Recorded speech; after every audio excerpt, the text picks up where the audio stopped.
السلام علیکم friends, welcome to my channel health ways with Ali. زیادہ تر لوگوں کے خیال میں بہت زیادہ کھانے اور ورزش نہ کرنے سے ہی وزن بڑھتا ہے، جبکہ وزن بڑھنے کی صرف ایک یہی وجہ نہیں ہوتی، بلکہ اس کے پیچھے اور بھی بہت سے فیکٹرز اور وجوہات ہوتی ہیں جن کے بارے میں زیادہ تر لوگ نہیں جانتے۔ اس لیے اکثر لوگ ڈائٹ کنٹرول کرنے اور ورزش یا فزیکل ایکٹیویٹی کرنے کے باوجود بھی وزن کم نہیں کر پاتے۔ آج کی اس ویڈیو میں ہم وزن بڑھنے کی 3 ایسی بڑی وجوہات آپ کو بتائیں گے جن کے بارے میں جان کر آپ اپنا نہ کم ہونے والا وزن آسانی کے ساتھ کم کر سکتے ہیں۔ مگر تفصیلات میں جانے سے قبل ہمارے چینل کو سبسکرائب کر لیں اور بیل آئیکن کو پریس کر لیں تاکہ نئی آنے والی ویڈیو کا نوٹیفیکیشن آپ کو مل سکے۔ ہارمونل امبیلنس، وزن بڑھنے اور کوشش کرنے کے باوجود بھی کم نہ ہونے کے پیچھے پہلی بڑی وجہ ہارمونل امبیلنس ہے۔ جسم میں ہارمونز کا توازن بگڑنے سے ہمارے وزن پر کافی برا اثر پڑتا ہے۔ اگر وزن کنٹرول کرنا ہو تو کارٹیسول، انسولین، گریلن، لیپٹن،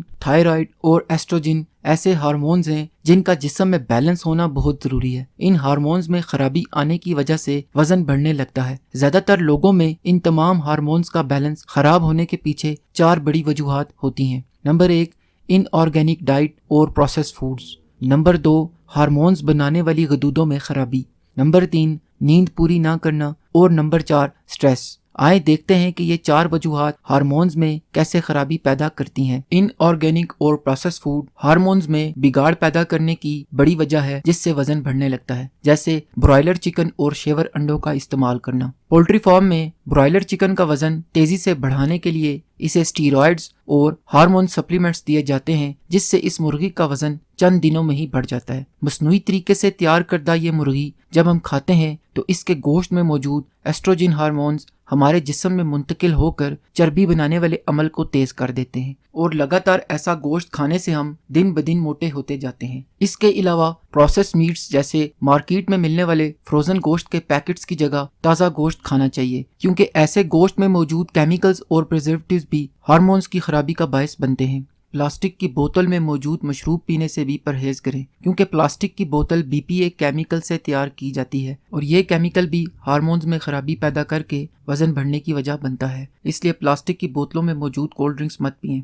ہارمونز بنانے والی غدودوں میں کسی خرابی کی وجہ سے بھی ہارمونز کا بیلنس آؤٹ ہو جاتا ہے اور یہ وزن بڑھنے کی وجہ بنتا ہے۔ جیسے اگر کسی شخص کو تھائرائیڈ کی کوئی بیماری ہے، جیسے ہائپو تھائرائیڈزم، تو اس کے جسم میں تھائرائیڈ ہارمونز بہت کم بنتے ہیں، جس کے نتیجے میں ایسے شخص کا میٹابولزم ریٹ کافی سلو ہو جاتا ہے اور خوراک توانائی میں تبدیل ہونے کی بجائے چربی میں تبدیل ہونے لگتی ہے، جس سے اس کا وزن بڑھ جاتا ہے۔ کچھ عورتوں میں ہارمونز کی خرابی جیسے PCOS یعنی پولی سسٹک اووری سنڈروم کی وجہ سے بھی وزن بڑھنے کا مسئلہ پیدا ہوتا ہے۔ سٹریس اور نیند کی کمی بھی ہارمونز کے توازن کو خراب کرتی ہے۔ جب آپ سٹریس لیتے ہیں، کسی انگزائٹی یا پریشانی میں مبتلا ہوتے ہیں، تو اس کنڈیشن میں جسم سٹریس پر قابو کرنے کے لیے ایک ہارمون خارج کرتا ہے جسے کارٹیسول کہتے ہیں۔ کارٹیسول انگزائٹی کو کنٹرول کرنے میں مدد کرتا ہے، جو کہ ایک اچھی بات ہے، مگر لگاتار جب ہم پریشان رہتے ہیں تو اس سے جسم میں موجود کارٹیسول کا لیول بڑھ جاتا ہے۔ کارٹیسول کے بڑھنے سے انسولین اور بلڈ شوگر میں بگاڑ پیدا ہوتا ہے، جس سے ہمیں بار بار بھوک لگتی ہے اور میٹھا کھانے کی کریونگز بڑھ جاتی ہیں۔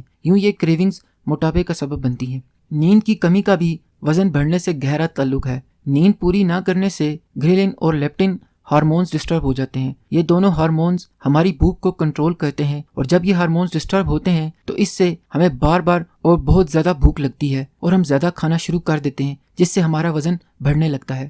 نیوٹریشنل ڈیفیشنسی، جسم میں کچھ ضروری نیوٹرینٹس جیسے پروٹین، آیوڈین اور وٹامن ڈی کی کمی سے بھی وزن بڑھتا ہے۔ وزن کنٹرول کرنے کے لیے ان نیوٹرینٹس کو ڈائٹ میں شامل کرنا انتہائی ضروری ہے۔ زیادہ تر لوگ ڈائٹ میں پروٹین کی ضروری مقدار نہیں لیتے، جس کی وجہ سے ان کا جسم پھول جاتا ہے اور جسم میں چربی بننے لگتی ہے، کیونکہ ہم لوگ ڈائٹ میں کاربوہائیڈریٹ زیادہ لیتے ہیں، جیسے روٹی، نان اور سبزیاں وغیرہ۔ ان تمام چیزوں میں پروٹین بہت کم ہوتا ہے، اس لیے پروٹین جیسے گوشت، مرغی، مچھلی، انڈے اور دالیں ضرور کھائیں تاکہ جسم میں مسلز بڑھ سکیں اور جسم میں چربی کم بنے۔ جن لوگوں کا وزن ہائپو تھائرائیڈزم کی وجہ سے بڑھتا ہے، عموماً ان کے جسم میں آیوڈین کی کمی ہوتی ہے۔ ایسے افراد کو آیوڈین سے بھرپور فوڈز کو اپنی ڈائٹ میں لازمی شامل کرنا چاہیے، جیسے مچھلی، دودھ، دہی اور آیوڈین والا نمک۔ جسم میں وٹامن ڈی کی کمی سے بھی وزن بڑھ جاتا ہے۔ اسٹڈی سے دیکھنے میں آیا ہے کہ ایسے افراد جن کا پیٹ بہت بڑا ہوا تھا اور پیٹ پر بہت چربی تھی، جب ان کے ٹیسٹ کیے گئے تو ان کے جسم میں نمایاں طور پر وٹامن ڈی کی کمی دیکھی گئی۔